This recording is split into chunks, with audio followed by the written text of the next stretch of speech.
Alright, Shalom, the Hebrew Israelites come out here week in, week out, prophesying the downfall of this wicked kingdom, right? Like to start by saying double honors to the elders and double honors to you brothers out there that be pushing this truth in all sincerity, right? We're going to get into scriptures. This is Psalms 37 and 1. It says, "Fret not thyself because of evildoers, neither thou envious against the workers of iniquity." Right?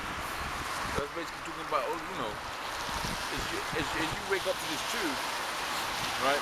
You soon find out, you soon come to a realization that we're living in this, wicked kingdom pursuant to Amos 9 and 8, right? Behold, the eyes of the Lord are upon the wicked kingdom, right? Upon the sinful kingdom, rather more, right? What's sin? Sin is the transgression of the Lord, right? So, with that said, that basically goes on to say, this is a world of wickedness, right? This is a world of law breaking, right? So as soon as you wake up to this truth, you soon find out that there's a lot of wickedness going on, right? Even amongst our own, so-called people that call themselves Israel, right? It says, "Fret not thyself because of evildoers, neither be thou envious against the workers of iniquity." Right? I mean, so you're supposed to be focusing on this truth that, because our reward's going to come, right? As we're going to see as I work through these scriptures, right? We're going to see the benefits of basically enduring until the end. And what's the end? It's when the nuclear missiles come, man. It's when that plague comes, pursuant to Zechariah 13 and Zechariah 14 and 2. All right. This is Zechariah 14 and 12. And it says, "And this shall be the plague wherewith the Lord will smite all people that fought against Jerusalem." Right? So this is the plague. Right? That's the plague I was talking about. That's the end. Right? That's the end of this world and the beginning of it that followeth, pursuant to 2nd Ezra, the 6th and the 9th chapter. Right? And it says, "Their flesh shall consume away whilst they stand upon their feet, and their eyes shall consume away in the holes, and their tongues shall consume away in their mouths." Right? It goes to say basically, you're just basically dissolving, right? Which is, if you understand anything about physics, that's the effects that a nuclear arsenal, or rather more a nuclear weapon, would have, right? And that goes to show you there's nothing outdated about this book, right? If this book can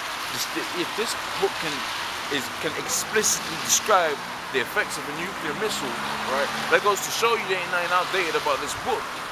Right, really, the Spirit's working with you, and if that comes to pass, and you see that in its purity, then you can come to understand that this book is a living, breathing entity in a sense, not to go off or anything, but this word is alive, right? And the Scripture says this is the living waters, man. This is the bread, this is the food, man. Right? This is the light, right?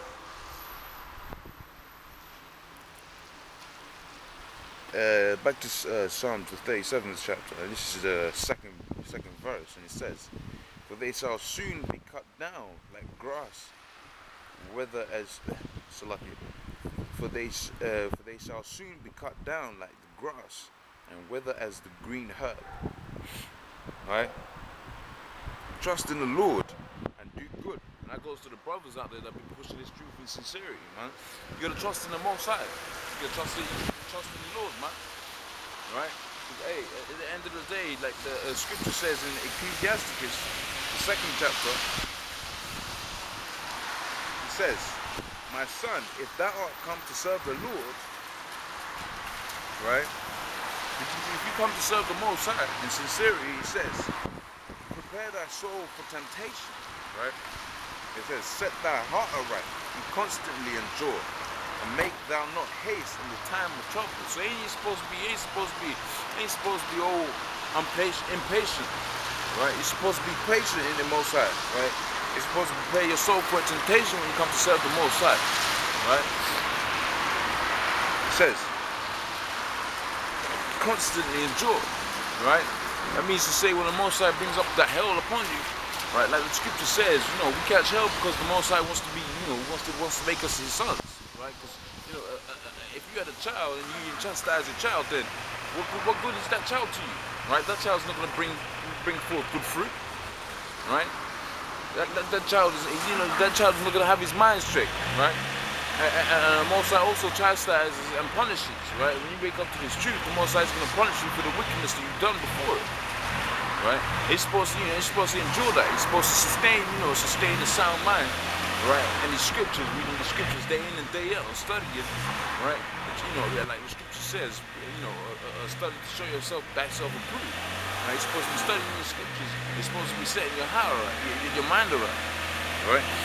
And it says, this is Ecclesiastes, the 2nd chapter and the 3rd verse. It says, cleave unto him and depart not away, that thou mayest be increased at the last end. What's that last end? Like I was saying, man, that's Zechariah, the 14th chapter and the 12th verse, right?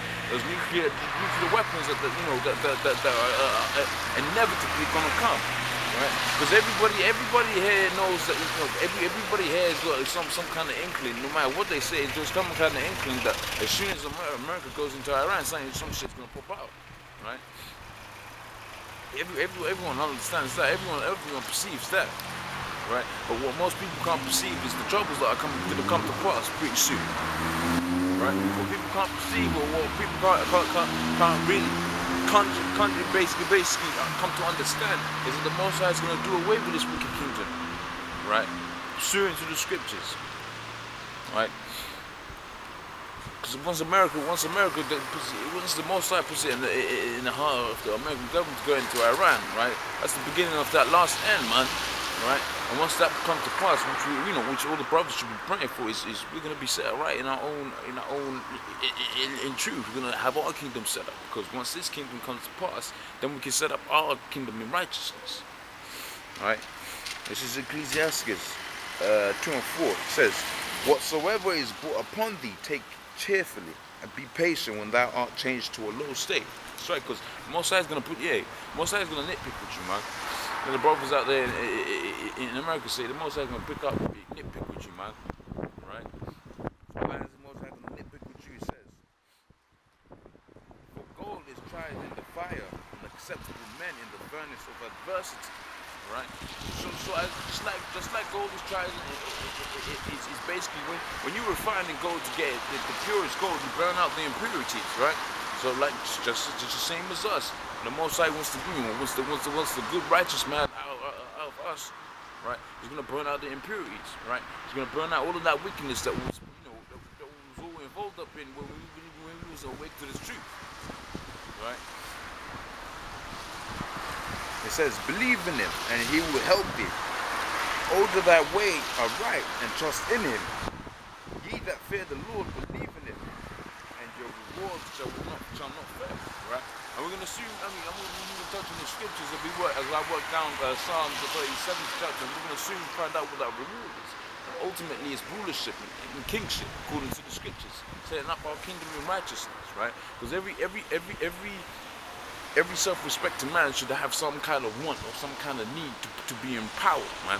That's just a natural male. That's just a natural masculine order of things, man.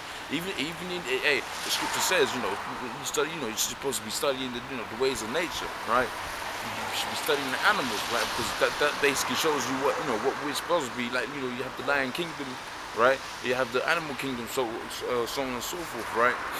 And if you see all the male species or furthermore male animals, right, of every species, right, they're always pursuing that power, man.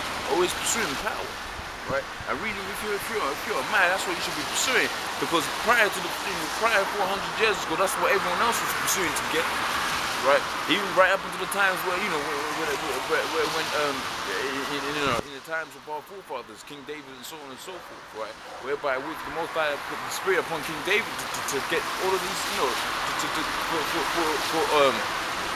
for basically the Most High put the spirit upon King David to keep his kingdom quiet, man.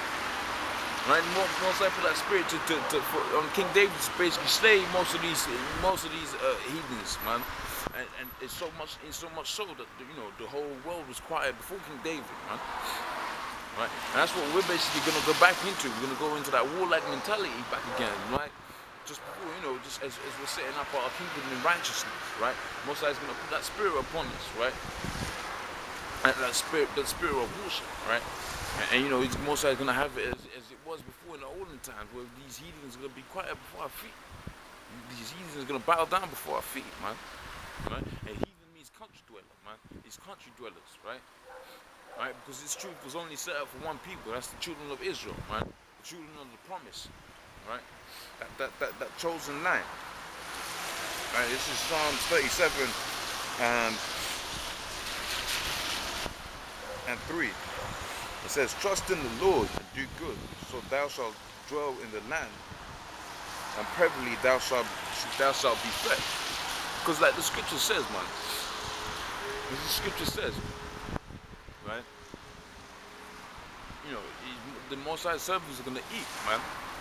When that time comes, that time is soon coming, man. When the time comes to pass, man, the Most High the servants of the Most High will eat, right? But ye shall not eat, right? Pertaining to you niggas out here that catch yourself calling whatever you want to call yourselves, man. As long as you ain't pushing this truth, guess what, man? The Most High is gonna do away with you, right? If you have no inkling to what this knowledge is, this knowledge, wisdom, understanding is, the Most High is gonna do away with you. Right? And when those hard time comes, guess what? Right? Only the people that the Most High selected are gonna eat. Right? Only the people that the Most High selected are gonna drink. Right? In essence, it's high time to wake up out of sleep, man. In essence, it's high time to wake up out of sleep. Now it says, "Delight thyself also in the Lord, and He shall give thee the desires of thine heart." And what's our desires, man? Our desires should be to get this wicked kingdom destroyed, man. Pursuing to the scriptures.